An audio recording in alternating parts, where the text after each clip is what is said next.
Hello there, Valley HSM, all of you guys at the church. This is Owen Early, and today in this video we're just going to be exploring sort of what I've been up to in Minecraft, the Java Edition version 1.15.2, which is the Buzzy Bees.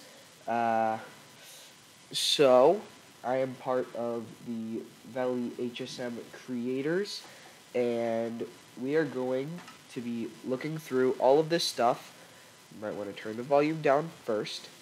So, I have a few worlds. This one, maybe do that last. I don't think we're doing that though. First, let's check out this creative world with all of my redstone. Valley HSM is pretty cool. They have a YouTube and an Instagram, so make sure you go ahead and follow them there. And well, yeah, let's just hop like hoppers, get it because it's Minecraft. So let's just hop right into the video. Okay, so basically, I've been working on a lot of redstone, as you can see. I maybe had 3 of these things set up before I actually we had to self-isolate. So what we're going to check out first is some of my slightly more complex builds, but not really. So this one right here, it's like a solid wall, you see. But no, it's really not. So you can just walk on through here. And the reason that this works is with the game mechanics, we have slime blocks and honey blocks. Both of them have the ability to stick to other blocks. And here's the one big thing. They don't stick to each other, which is what makes this mechanic possible. So I'll take a honey block, and we'll just do a quick little test. So as you can see, when I close the door, they're all stuck together. And it looks like they're kind of stuck together here as well. But in reality, as soon as I flick this lever back over, it opens the door. For any of you who are very interested in redstone, all I did was have 2 double piston extenders, which is, I'll quickly explain how the mechanics of that works. You have 2 pistons, right, like that. So it's a double piston extender. That's how it works. And so then you have this observer, which will look over here, and it'll send out a redstone pulse up to here, or something like that. Sends out a redstone pulse, which then is used to activate this repeater. Wait, I'm messing this up really badly. Let's just see how it works. So you turn on the redstone, and the circuit comes along here. It goes to this repeater, and since the repeater is looking up, it can see whenever this repeater changes, and so what the what the observer does is that when it sees a change in its environment that it's looking directly at, like this, so when this turns on and off, then it'll send out a signal. Alright, maybe we can get this to work. Yeah. If you could kind of catch a little blip there. Of this dot turning red, it sends out a pulse, which then updates these pistons and allows them to push out and retract back in. So that's kind of how the observer works. And same thing over here, just on the opposite side, because you gotta just invert it to make it work. And just very simple design, not practical at all, because you have to use this obsidian so that the slime blocks and honey blocks don't stick to it, because obsidian is one of the few blocks that they don't stick to. But it's really expensive. That's the only problem. You have to break it with your diamond pick, and it's kind of tedious. So once you do that, though, then you have this great little example over here. Just flick it on and off. It just makes me we're broken. Just makes me kind of happy to see that all work. And then just a quick little example of how this all ties together, nice and neat in a little bow. Ooh, it's a bit of a problem. Might not be able to get this to work. That's fine.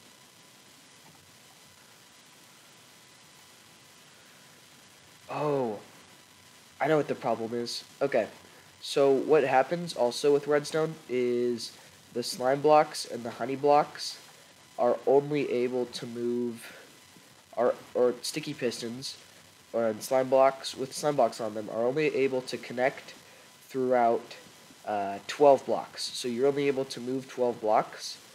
So if it's like, if the slime or honey block is touching the ground like in that last experiment, it'll think that this is the whole thing, and then it'll try to push the world, which is obviously impossible. So you just have to set it up something like this. And also honey makes a very addicting sound when you break it.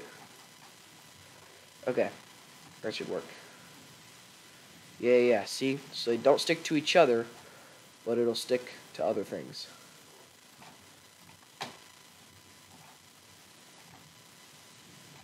Like that. Pretty interesting mechanic. I like it. Next up, we have this very loud and annoying zero-tick sugarcane farm. So I am just going to go down to the music and turn the volume down to 10%. Because, trust me, this gets really loud and annoying really quick.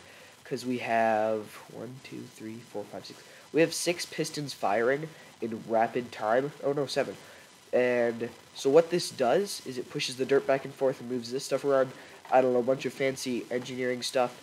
But essentially what it does is it makes this sugarcane, it tricks Minecraft into making it think that this sugarcane should be moving on to its next growth cycle. So as you can see, I already have like 35 in this chest. Let's just remove all those and turn it on. As you can tell, it is kind of loud and annoying, but it'll push it out because of this little observer contraction back here. I have no idea how most of this redstone works. I just saw it in the video. But basically what it does, it goes into this hopper, and when things go into a hopper, they just fall, they just go into it like that. They kind of disappear, they go into the hopper, and then the hopper drops it down to whatever's below it. There's nothing below it, it'll just stay in the hopper. So like we have this blue wool, and it's slowly gaining up all the sugarcane. So that's kind of how that works. And then over here, we have this little chest contraption, little sneak peek. And so what this is say you have a bunch of like diamonds and stuff. Oh wait. But if some unsuspecting person in your Minecraft world likes to take your stuff, you make a little hall like this, maybe dig out a little cave area, put some fancy doors as an entrance over here, and then they go, aha, I found it. If they're smart, really smart, they'll notice that around here this is slightly darker red, so it'll be a trap chest. They open that, they fall into the lava, it closes back over their heads, so they die. I am in creative mode, so I will not die. So let's get that back out. I do really like the honey block though, so I'm going to keep that in my hand. Wait, maybe I can just put it in my offhand. Yes. Wait, even better. Yes. So, now that I have all of my honey blocks, I can explain what all this stuff is over here. So here we just have a simple, what's called a jeb door, and it's just a 2x2 piston door. It's really effective. It takes all this redstone components out here. So this lever is actually on. As you can see, it's kind of emitting particles, which in turn double powers this redstone torch, turning it off. And so when you turn this off, then it lights the torch, because the torch has been double powered, and then it'll turn on, turning all this on. And these are all on 1 tick, which means that there's a 0.1 second delay. So it allows these pistons to go off second, and, oh wait, it allows one of the sets of pistons to go off first, and one of them to go off second. I don't really know how this all works. I'm kind of confused. So that's sort of how that works, and then there's also the 2x2, which actually is a little bit more complex than it may seem, because you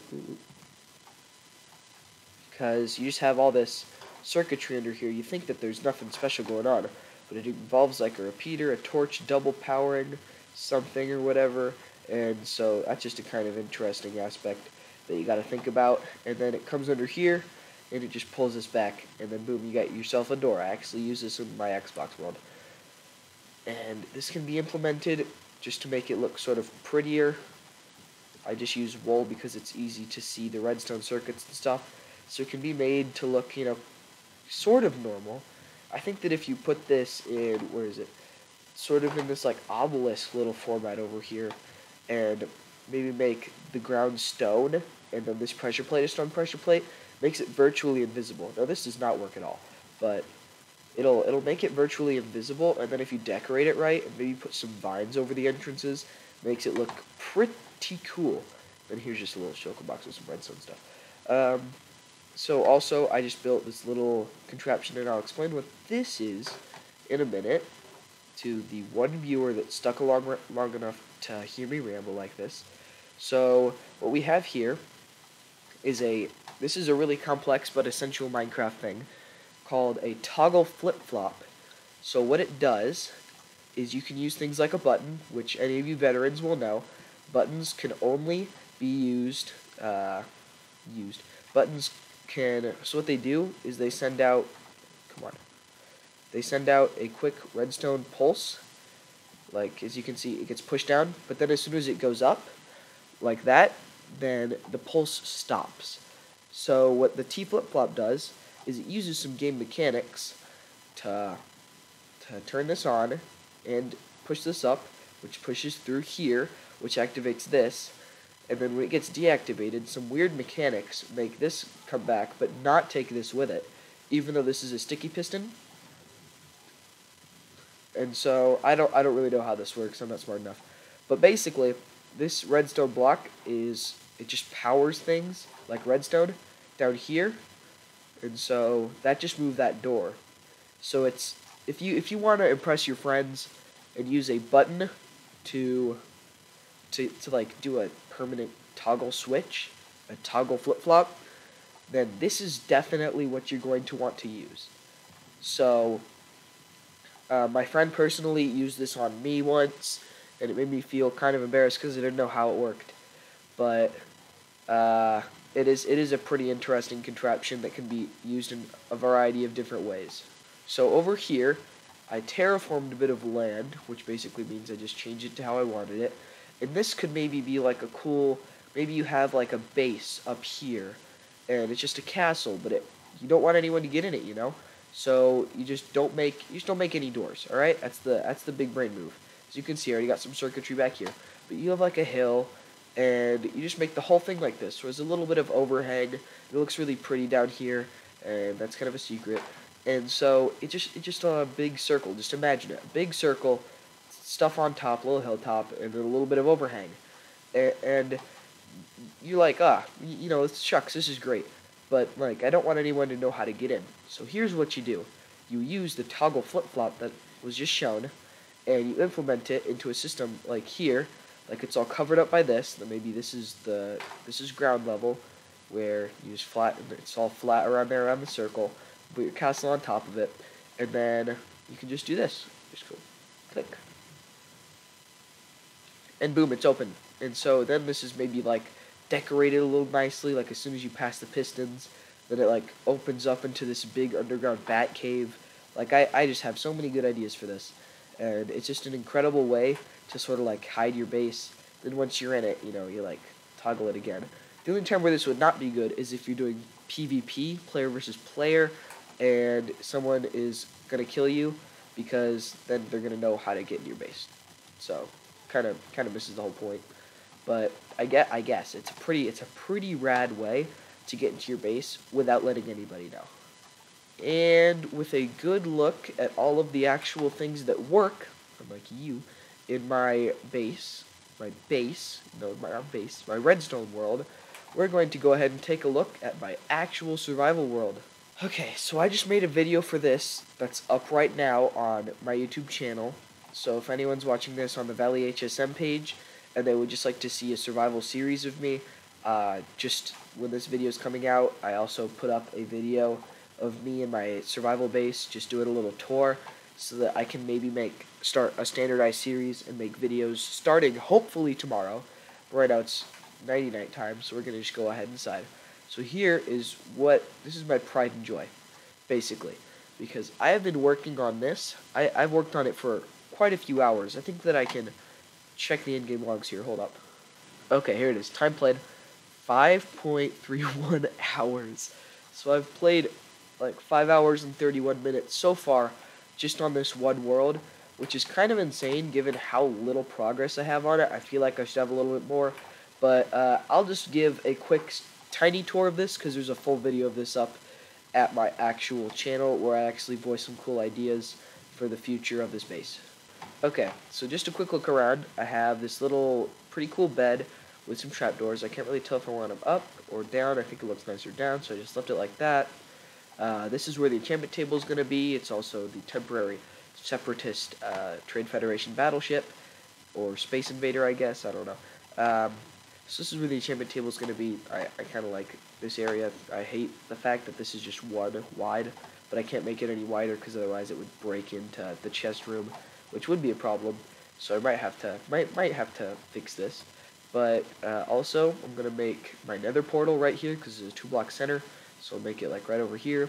And then my idea that I said in the other video is that I'd have like the nether exploding out of this portal. So I'd transform this room, maybe starting like here with like 1 block here, 1 block here, 1 block here, a few blocks in the walls, a few blocks in the walls, just like netherrack, nether brick quartz, like ores and stuff using silk touch, just everywhere, like dripping off of the ceiling, just on the floor, fire everywhere, like just a really cool nether portal room, because I can terraform that relatively easily with relatively little blocks because of how quickly you can mine netherrack these days.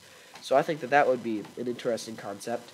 Then I have like chest, I have my food chest, and also, not to flex or nothing, guys, but that is correct. I do have 5 diamonds. That is right. Yep, you saw that correctly. Yeah, yes, you saw that correctly. I have 5 diamonds. Haven't used a single one. Then out here, oh no, Terrence? Terrence? He's gone. Oh. That makes me so sad. Like the saddest. So, if anyone doesn't know, go look at my video from episode 0 of the Minecraft Survival. And I didn't name him Terrence, but I just did. And he'll be in our hearts forever, okay? I should have. I don't have a name tag, that's the problem. He despawned. Are you kidding me? I should have killed him when I had the chance. That sounds really bad.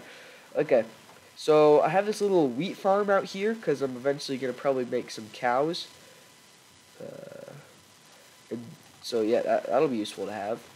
And so I just have this little thing out here, making some wheat, growing some wheat, and yeah, so that's basically how that works. Got some flowers, got a well. And this thing is an infinite water source, by the way. And then we run out here, and I have these little bridges. That one's going to go all the way across the biome. I already explained that, though. What I didn't explain in my video is this, because it looks kind of janky. So what it is it's a mob-proofed entrance and exit into the forest. So you look at it here. Wait a minute. They can just jump that. Okay, hold up. Oh, I have a shovel. So basically what this is so that mobs can't walk up this way because they can't jump up that way. I can't even do it. They can only jump 1 block spaces like that, so they will miss every single time, no matter how much they try. Trust me, I'm a vet. So they will miss every single time that they try to jump into this, and then they can't open fence gates. And so I'm safe in here. I just walk over that pressure plate to close it, just because, you know, I was at half a heart one time, and I was zigging and zagging, because there were a bunch of pillagers back here. I opened this thing, and I just ran through, and I just dipped, because it automatically closes because of the pressure plate. So that's just a cool function for my base. Okay, so I think that's going to be a really long video. It's going to be a pain to edit. So I hope that y'all like this. I hope this inspires any other HSM people to make some videos, and I hope that I hope that you enjoyed this, and maybe we can squat up on Minecraft sometime. Okay, well, that's going to be all for today. Goodbye.